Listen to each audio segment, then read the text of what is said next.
You've probably heard the term ADHD thrown around a lot, but what does it mean really?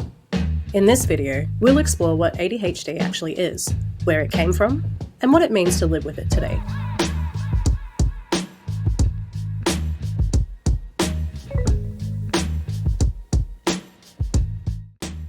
You're not imagining it.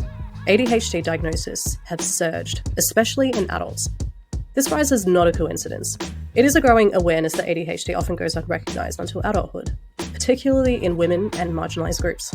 Social media, telehealth, and evolving diagnostic criteria have made it easier for people to access information, relate to others, and seek help. So what the hell is ADD or ADHD? And why is it called ADD sometimes but ADHD other times? So essentially, ADHD is attention deficit and or hyperactive disorder, and it can be referred to both ADD or ADHD. However, ADHD is the more common term nowadays, as ADD is a little bit more outdated. It is a neurodevelopmental condition. So neuro is related to our nervous system, which is in this case the brain, and then developmental is related to growth or progression. So in ADHD, it's a progressive disorder, meaning it develops over time. And there are three subtypes to ADHD. There's the inattentive type, the hyperactive impulsive type, and then the combined type. So people with inattentive ADHD, they might come across as disorganized or forgetful. They tend to have trouble staying focused. They might appear like, they're losing track, or they miss details, or they're not listening. It's more common in adults and also in women, especially because a lot of girls in the past have gone, their ADHD has been missed.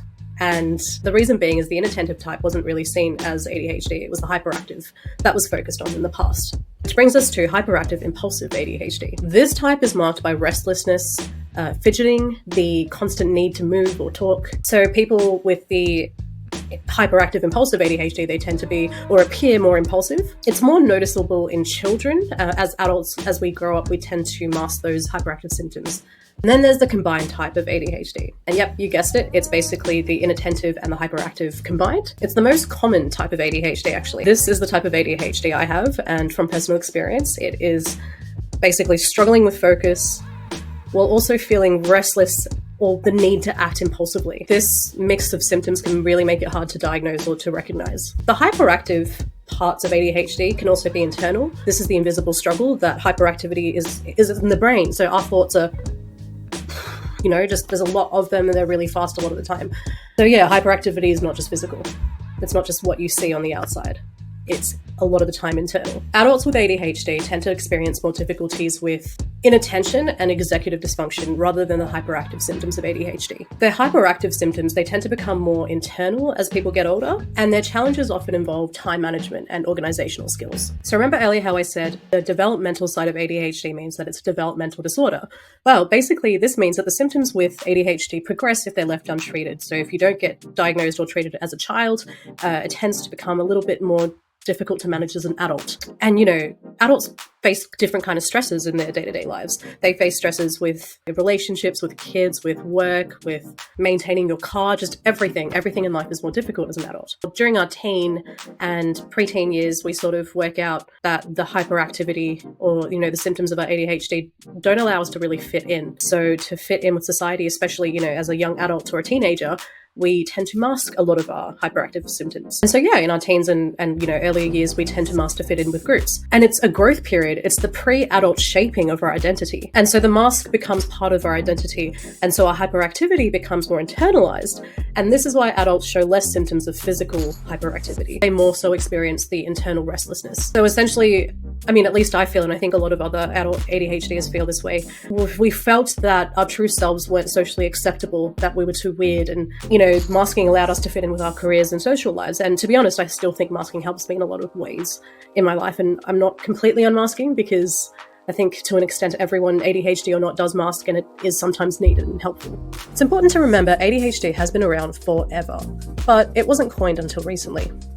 Let's go back to 1902. British paediatrician Sir George Still described a group of children who struggled with attention, impulse control, and emotional regulation.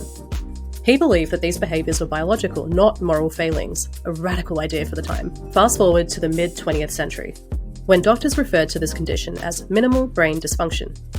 Though outdated now, it reflected the growing belief that brain function played a role, despite a lack of clear diagnostic tools. In 1980, the American Psychiatric Association added attention deficit disorder to the DSM-3, the Diagnostic and Statistical Manual of Mental Disorders. It was renamed ADHD just a few years later, shaping how we talk about it today. During the 1990s and early 2000s, researchers began to recognize that ADHD doesn't just disappear in adulthood.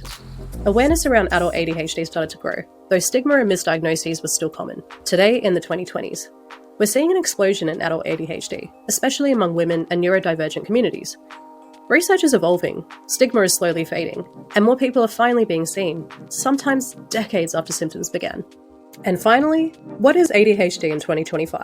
A global perspective. The prevalence of ADHD is on the rise. It continues to be one of the most common neurodevelopmental disorders globally, with rising diagnosis rates both in children and adults. And I think this is a great thing because, not everyone's the same, but for me personally, knowing that I have ADHD helped me grow and develop as a person. It helped me address a lot of the issues I've been having internally. It gave me an answer, and with time to grieve what could have been, I had a chance to move on, to rebuild. If you're someone struggling with ADHD or you suspect you have ADHD, go and learn about it. There are so many resources these days out there. Try to, get it from a reputable source, but knowing how your brain works makes it so much easier to manage the difficulties that comes with ADHD, but also to embrace the things you like about your ADHD, because not all of it's bad.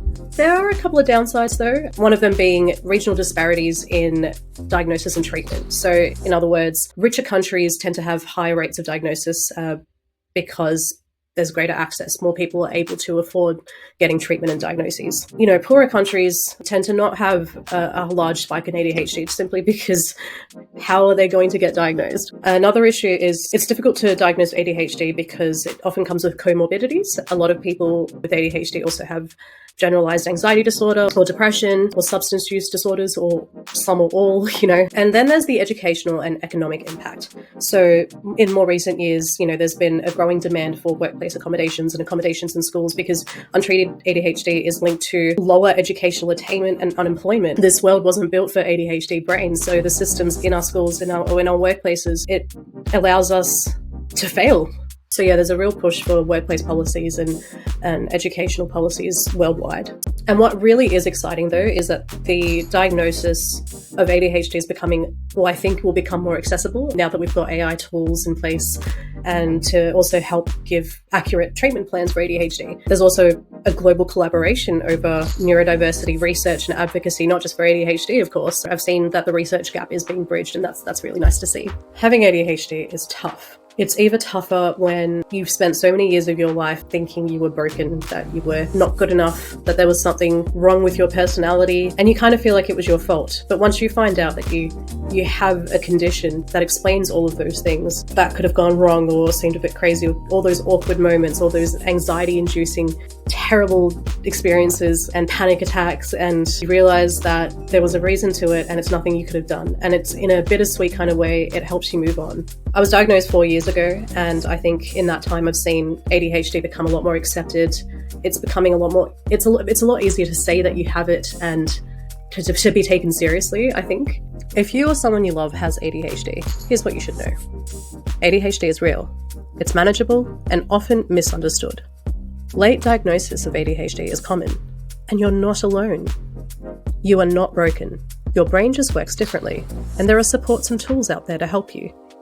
My best advice is to learn about your brain, to learn about your ADHD, to connect with others, and be kind to yourself. And to get you started on your learning journey about ADHD, I've included some links in the description below.